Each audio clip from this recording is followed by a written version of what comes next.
નમસ્તે. સ્વાગત છે ફરી એકવાર કાવ્ય વિરામમાં. આજે આપણે દિલીપ રાવલની એક કાવ્ય રચના જોઈએ.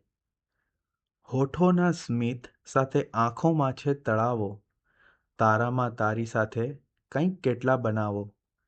ના કંઈ નવું નથી અહીં, છે એના એ બનાવો. ઈચ્છાના વૃક્ષ કાપો, ઈચ્છાના વૃક્ષ વાવો. સૂરજનું અસ્ત થાવું કોઈ તળાવ વચ્ચે, હો સ્વપ્ન છો ને કિંતુ એક સાંજ ત્યાં વિતાવો. આંસુ, વિરહ, વ્યથાઓ, સપના અને નિસાસા છે આપણી જ વાતોના એ આપણા બનાવો. છોને વસંત માણો, એક કામ પૂરું કરજો, ફૂલોને પાનખરમાં જઈને તમે હસાવો.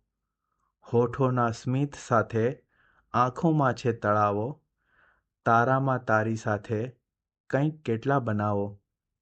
આવતીકાલે ફરી મળીશું એક નવા કાવ્ય સાથે, નવા વિરામમાં. કાવ્ય વિરામ.